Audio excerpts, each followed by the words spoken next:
guys, it's Edwards here. Shout out to my ninjas and key Noinches, and today we are reacting to the history of Red Hood. Now, I know this is random, kind of far left of what I usually react to or whatever, but the reason why we went through this because I have a group on Snapchat, and what we did was we were talking about how Robin has been through torture when it came to the Joker. Happy Princess, just make sure people know he's yours. We don't want him to end up back here, do we? No, we don't, Daddy. I want to keep him forever. No, please, no.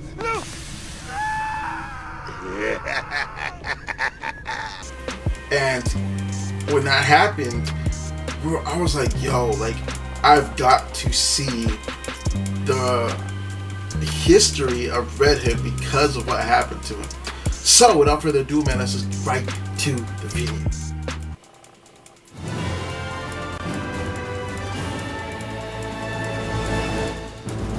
What's up, my comic comrades, and happy Thanksgiving. As always, we are extremely thankful for each and every one of you. You guys are the reason we get to do what we do, and we could not be more grateful. Speaking of thanks, we also want to start by thanking the sponsor of today's Bat Goodness, Verve. Verve is one of our favorite streaming platforms for a reason, and they've got some cool new content to talk about. That but we'll get to that a little later. Because right now, one of the coolest characters in comics is waiting. Many of you may know this already, but Jason Todd is easily one of my favorite Robins and Bat family members. In fact, he and Dick Grayson are my two favorites. We did a History of Nightwing episode about a year ago, which you could watch here. But with DC's Titan series giving us our first live-action look at Jason Todd, it's finally time to give him his due, with a history of Jason Todd, aka Red Hood. If you guys haven't seen that, I've been literally binging it. Jason Todd first appeared in Batman issue 357 in March of 1983. Then he first appeared as Robin in Batman issue 366 in December of the same year. And finally first appeared as Red Hood in Batman issue 635 in February of 2005. He was created by Jerry Conway and artist Don Newton. As many diehard DC fans know, Dick Grayson was the first Robin. But if there was already a Robin, why did they need to create a second one? Well, the answer is simple. In the early 80s, Dick Grayson wasn't appearing much in the Batman comics anymore, as he was now the leader and a starring character in the Teen Titans series. So since Dick Grayson was off doing his own thing, and DC now thought that Batman worked best with a partner to play off of and interact with, they needed to fill the spot with someone else. And that's where Jason Todd came in. So let's see how it all went down with a look at his comic book origin. And then we gotta do one on Nightwing. Jason Todd and his origin was pretty much an exact copy of Dick Grayson. The main difference being he had a lighter hair color. It's actually kind of crazy. Like, check out how similar his origin used to be. He was the son of trapeze artists and circus performers Joseph and Trina Todd. Weird. I'm only one sentence in, and you could already see what I'm talking about. Anyway, the way Todd's parents died was different from how Grayson's died. They were killed by Killer Croc, who fed them to crocodiles. Anyway, when Jason Todd is brought to Wayne Manor for safekeeping, while Dick and Batman investigate the whereabouts of his parents, Jason got hungry and started looking for the kitchen, but accidentally stumbles into the Batcave. He then finds a trunk with a bunch of old Robin costumes and decides to put one on. And since he was dressed for the part, he decided to go help Batman, Robin, and Batgirl with his parents' investigation. And this is where Jason finds out Killer Croc killed his parents. Of course, after this, Batman takes Jason in as his new ward and eventually started training him to be the new Robin, as Dick and Bruce had a falling out. Now, that was his original origin before the Crisis on Infinite Earths story, because for those of you who don't know, Crisis on Infinite Earths changed a bunch of characters' origins and backstories. So after Crisis on Infinite Earths is where we got the modern origin for Jason Todd, which goes as follows. In Batman issue 408, we see Batman returning to his parked Batmobile after patrolling, only to find two tires have been stolen from his Batmobile, which actually makes him laugh.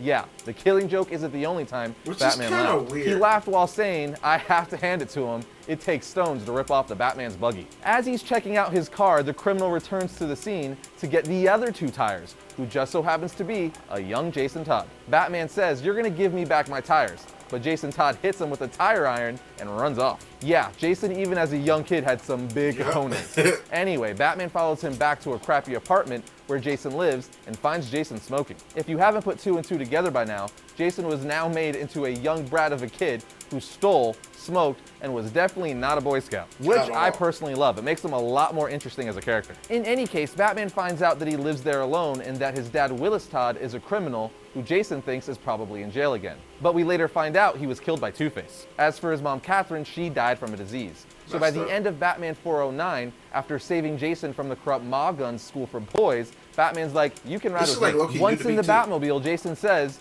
you know, if you turn me over to the social workers, the chances of a kid my age finding a decent home are slim. Batman replies, don't bet on it, Robin. And just like that, Batman started training Jason to be the new Robin. Because remember, Dick was off doing his own thing with the Teen Titans at this point in time. One thing to remember though is that Jason wasn't a skilled acrobat like Dick, which helped Dick immensely in developing his crime-fighting skills. Jason was just an angsty, angry kid filled with rage because of the crap childhood he had.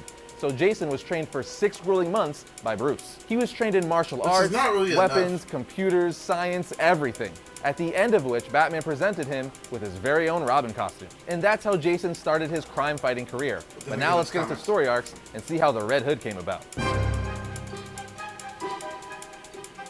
After Jason became the new Robin, he would fight alongside Batman for roughly a year. At first, 1 Dick, now year? Nightwing, didn't appreciate Bruce getting Jason to take over his Robin persona, but he eventually came to accept Jason as the new Robin. After this, we got the ever so famous story, Batman: A Death in the Family, which many Batman fans know is where the Joker killed Yeah, Jason bro. Todd.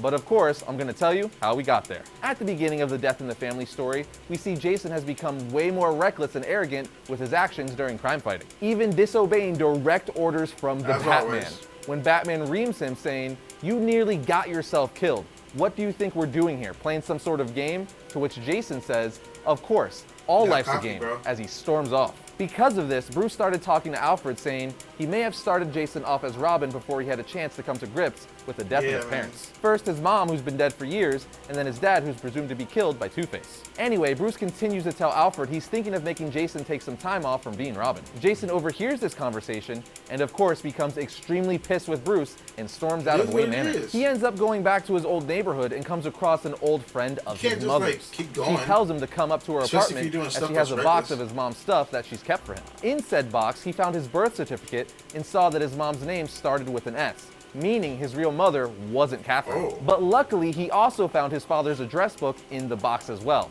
And it just so happened to have 3 women's names in it that started with the letter S. Well, thinking Batman wasn't going to help him find out who his biological mother was, he typed these 3 names into the Bat computer: Charmin Rosen, Shiva Wusan, aka Lady Shiva, and Dr. Sheila Haywood. And after finding out where they were located, he stole several of Bruce's credit cards and goes Several? abroad looking for his real mother. Now, at this point in time, Joker is in the Middle East looking to hijack least he some can warheads. afford it. Meanwhile, Batman is currently looking for both Jason and the Joker, and eventually finds Jason and then starts helping him find out who his real mother is. Jason finally finds out who his real mother is, which is Dr. Sheila Haywood.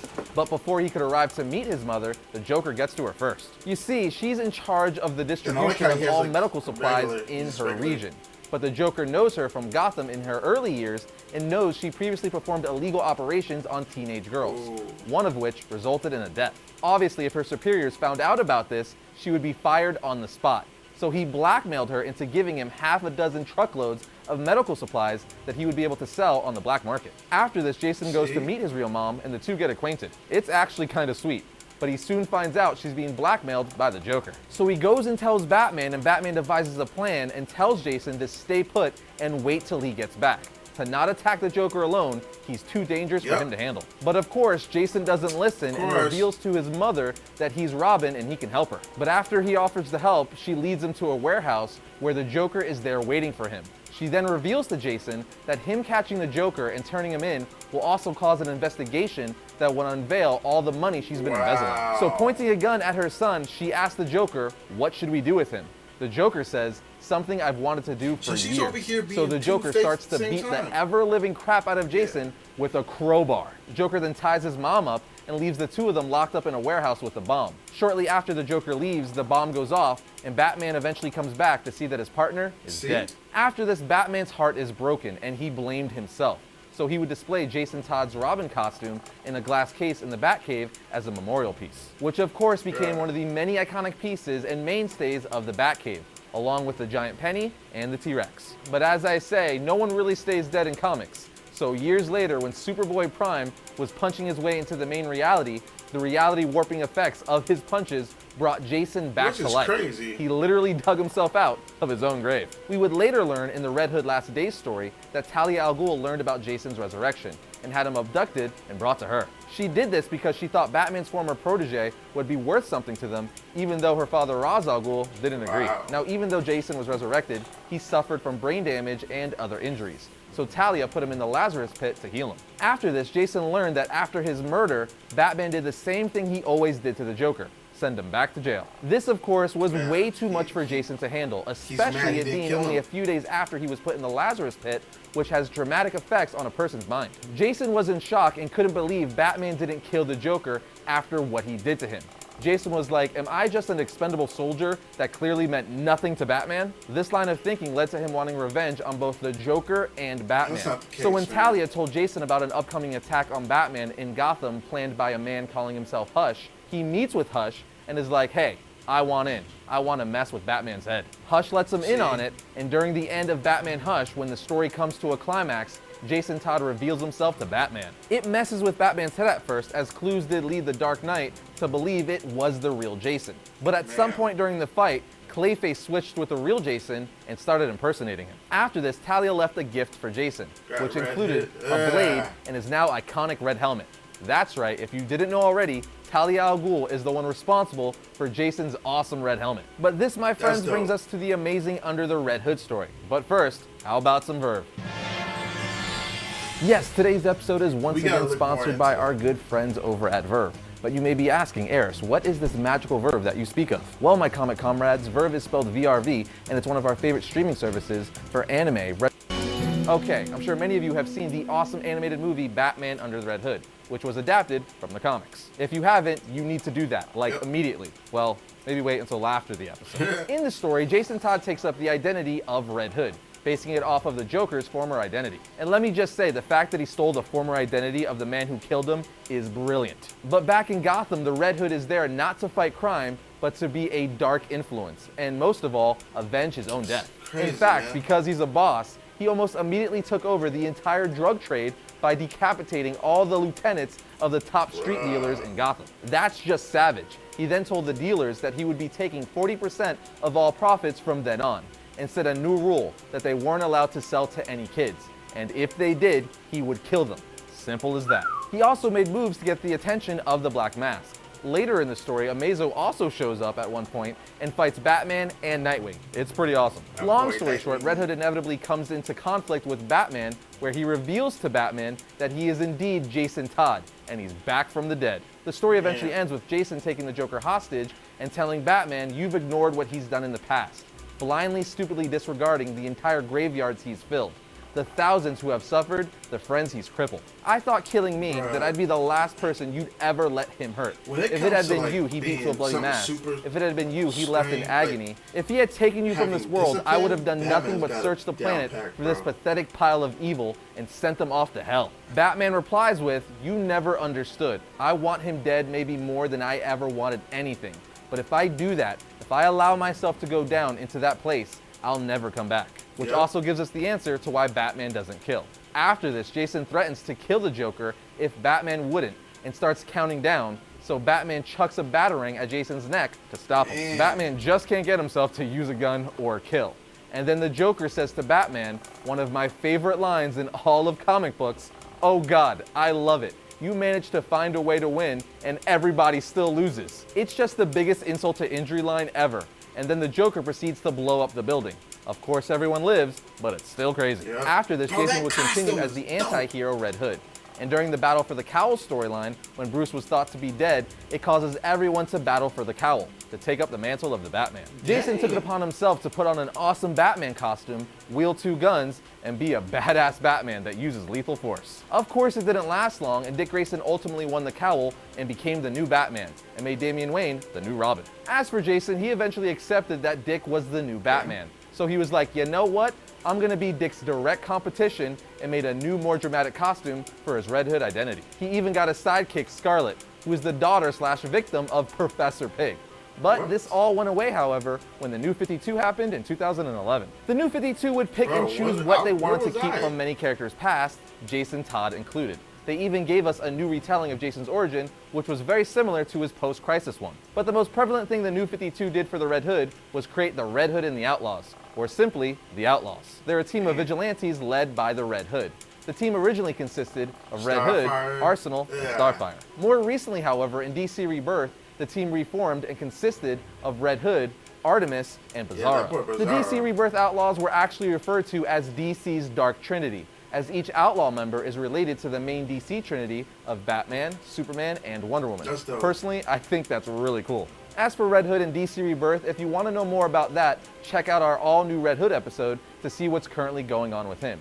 I would talk about it here, but I would literally just be repeating everything I already said in that episode. But if you want a super quick version, he got into a fight where Bruce was kicked out of Gotham, got an all-new look, and is more violent than ever. Kicked out of Gotham? With that said, let's talk about some powers and abilities.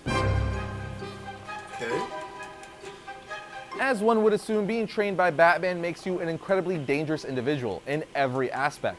Jason is extremely well versed in science, medicine, math, criminology, English, and world history. He was also trained by Talia al Ghul, who paid for tutoring in explosives, strategy, weapons, poisons, vehicles, stealth, antitoxins, and surveillance. And being a former Robin, Red Hood possesses all the skills someone trained by the Dark Knight would have. With that said, he lacked the experience and natural skills that Dick Grayson and Tim Drake have. Red Hood is easily one of DC's top martial artists, and a master of Aikido, Capoeira, Karate, Ninjutsu, Krav Maga, kickboxing, Taekwondo, and many more, as he knows well over a dozen forms of martial arts. His own personal fighting style focuses on brutality, speed, and strength. Because of his skill set and brutality, Jason could easily be considered one of the deadliest characters in the DC universe. With that said, his rage is also his weakness, as Batman has even told him. It blinds him in battle, so much so it leaves him open to physical and even mental attacks. Being a member of the Bat family, Red Hood has an array of gadgets, the list of which is almost endless. You name it, he probably has it. Most notably, however, are his two sidearms, a pair of customized Jericho 941s. They have extra serrations and mini red dot sights. Because again, anti-hero. He isn't scared of killing people if need be. His costume consists of body armor, and being that he wears a red helmet, his head is more protected than most. With that said though, I'm sure you guys want some Red Hood reading recommendations, so let's get into it. Read Batman issue 635, Red Hood and the Outlaws Dark Trinity, Red Hood and the Outlaws Redemption, Red Hood The Lost Days, Batman Under the Red Hood, and though it's not a comic, watch the animated movie, Batman Under the Red Hood. First up for Wednesday, November 21st, we have Aquaman issue 42, a Drowned Earth tie-in story. As Aquaman and Wonder Woman race home from the graveyard of the gods to turn the tide against the Ocean Lords, Arthur learns a stunning secret about his past. Here we have Web of Venom Carnage Born issue 1. Join Johnny Cates as he continues to snake his tendrils through the Venom mythos, this time visiting the sickening psychopath called Carnage. Now we have Spider-Man Enter Spider-Verse issue 1. With his ability to transverse the multiverse, Spider-Man assembles a team to track down a loose end from his past. Next we have Spider-Geddon issue 4. This series has been really fun thus far. If you're a Spider-Man fan, I highly recommend you pick up this title. And finally we have Justice League issue 12. This is Drowned Earth Part 3. It's Batman in a full body cast versus the Legion of Doom. Meanwhile, Aquaman locks tridents with Poseidon, and Mera discovers an ancient secret that could change the fate of Atlantis and the entire Earth forever. That brings another episode of Variant to a close, but remember to check out That's it for today's video, man. This video is already long, but if you guys enjoyed this video, man, subscribe today to join the Academy. Assassinate that like button, hit that bell not to miss any of this coolness, man. See you guys in the next one. Peace, love, positivity. I'm out.